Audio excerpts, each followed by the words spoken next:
Well, this week you read chapter 4. Hopefully you read chapter 4. I'm sure there's some of you that are just faking it.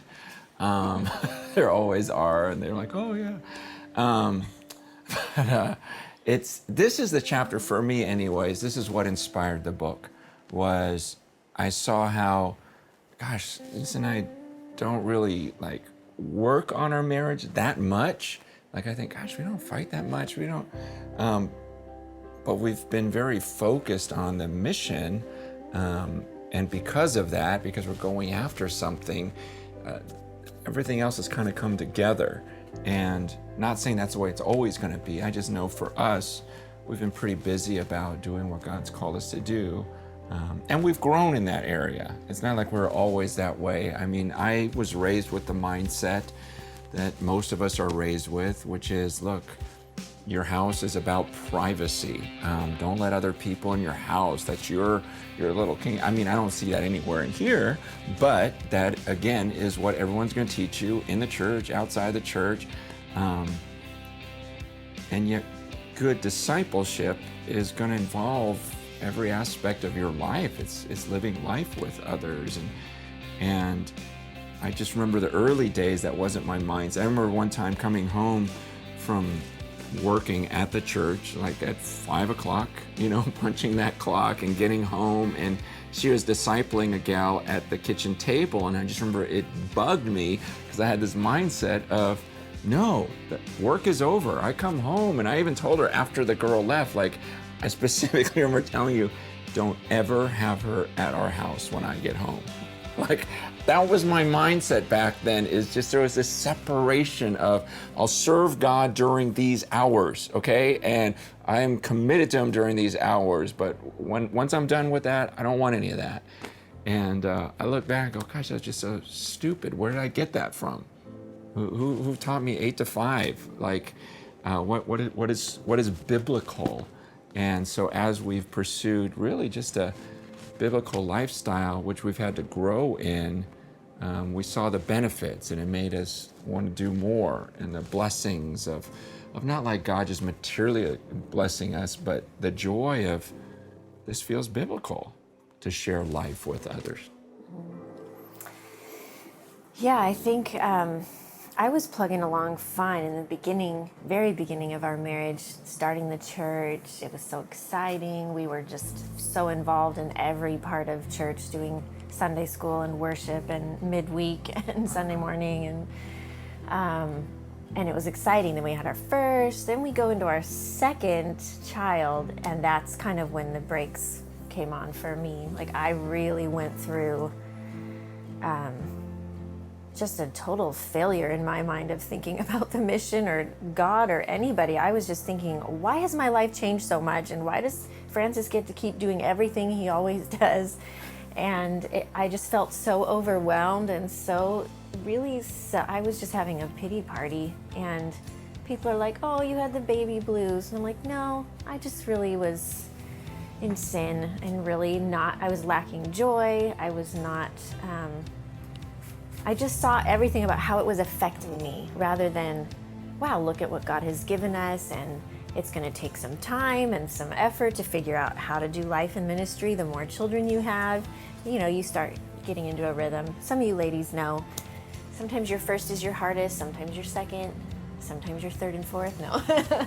But each time there's like an adjustment that happens, and you do have to figure out life in a whole new way because God adds in these new blessings and you're just trying to figure it all out. But I would just say that that's kind of when I failed miserably. And it wasn't until I think I asked Francis late one night. We were some place where he was speaking, and I had both little kids and was feeling so tired and worn out. And I'm like, do you think I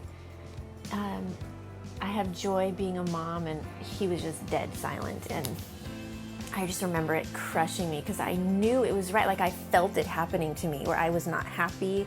I was just constantly feeling all these bitter feelings and thoughts about how life was not the way it was supposed to be in my mind.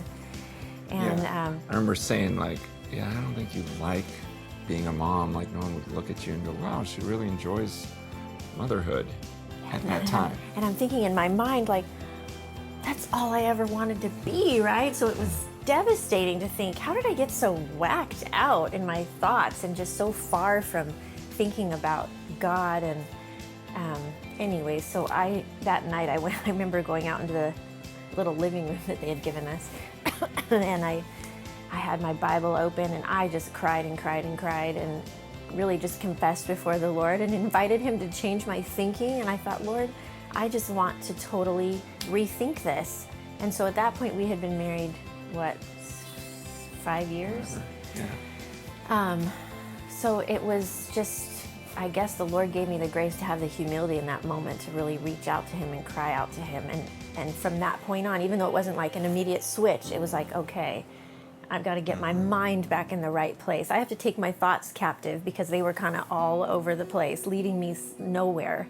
And so... And I just want to say, like, I mean, the growth, the change, everything, and even in this area of being missional, like people, like I get comments about Lisa, like, oh, I could never be like her. And I take the liberty to remind them of what you were like. I mean, it's crazy to think, I mean, because you lived a very comfortable life. I mean, for those who don't know, Lisa was Miss Teen California in 1960 or something like that. But, you know, she's Miss Toddler and Tiaras. and when we got married, like, she had never even seen poverty or, you know, and I remember just going, gosh, you know, come with me to Mexico, you know, I'm doing this conference, and just showing her and seeing the way her life changed over the years as God was faithful to her. And, you know, she was kind of just more, oh, we'll give our 10% and, you know, feel good about that. And seeing her kind of get stretched in that area and giving and sacrifice and enjoying it. I think a lot of times people look at her now and go, oh man, I could never be like that. And it's like, no, there was a process she went through. Even, you know, be able to handle all of these kids and to be pregnant, you know, with her sixth and have joy and still be, no, let other people live with us. And it seems crazy, but it's just, that wasn't us in the early days. That wasn't our mindset. This is 20 years of pursuing Christ and God changing and getting rid of a lot of this junk and helping us realize, man, this is about his kingdom and we're supposed to seek his kingdom first. And as we've done that, it's almost like, yeah, it's what we talked about earlier. Like, you're connected to God, you're just obeying, and pretty soon you start seeing, wow, I'm not who I was 20 years ago. Praise God, I'm not who I was 20 years ago. I wasn't, or who I was last year. Like, there should be just this progress, and that's what we're hoping grows with everyone. Yeah, I even think about the first time Francis came back from Africa, and now suddenly he was getting real personal because he wanted to sell our home and literally cut our square footage in half. We were going to move into this little 1,000 square foot home. And, you know, I can say that by God's grace, I did not want to stand in the way of something God was telling Francis to do. I always had that mindset of like, okay, he's the leader, I'm going to follow. But that doesn't mean that I didn't struggle with or have those feelings of resistance and like, wow, this is not in my heart. And I had to be honest with him and say, I don't want to sell our house. That's hard for me. I can't tell you I want to do it. And he was really struggling with, do I keep pressing forward and push her to do this, even though it's like, I know it's best for her, but I don't want to have to make her sacrifice something she doesn't want to. I know we had that conversation. And I'm so thankful that he pursued the things of God and kept putting the Lord first and didn't cater to me. I'm glad he didn't cater to me, even though maybe in that moment there was a piece of me that wanted him to. Because, so then we do it, we sell the home, we get rid of half our things, and then we move into this little house, and that was like one of our favorite neighborhoods, our best times in that, making up stupid family games in that living room that's like this big. And man, and then I got to go to Africa with him 2 years after the fact, and then it was like the Lord just opening my eyes to the world and what's really going on out there. And I realize not everybody gets to travel the world and go to Africa and see it, but I'm a living testimony that when you see it with your own eyeballs, it does affect you deeply. And I remember just repenting at that moment, like, God, I would have done it so willingly. I would have lived in a box after what, you allowed me to see. And I just felt so grateful. And so I'm thankful that Francis kept pushing. So I want to encourage the husbands, take the lead in this way. It's hard because you don't want to ruin their lives or whatever, or you don't want to bum her out, and that's kind of how I felt. But there even come times where no, God is calling us to this, and honey, I know this is going to be hard to stomach. There have been times where I go, but I really think this is what God wants us to do. And Lisa's been awesome with just kind of going, okay, I'm not feeling it, but I trust you and trust your leadership. And then afterwards, it's like, oh, okay, see, it was the Lord, and he did show us, and it did help this person and this person and this person by us doing that, and that's well worth the sacrifice. But it's every day is a battle to stay in the mission. I don't wake up just immediately thinking, I want to be missional today, I want to be about His kingdom. I mean, I love to play. I could surf or golf or both every day. That's on my mind. Man, hey, let's go to dinner, let's go do this, let's go do that. I could play all of the time. That's my weakness. And those are the things where I have to deny myself and go, gosh, I just want to ignore the world around me sometimes. I got enough things going on. I don't want to stay missional.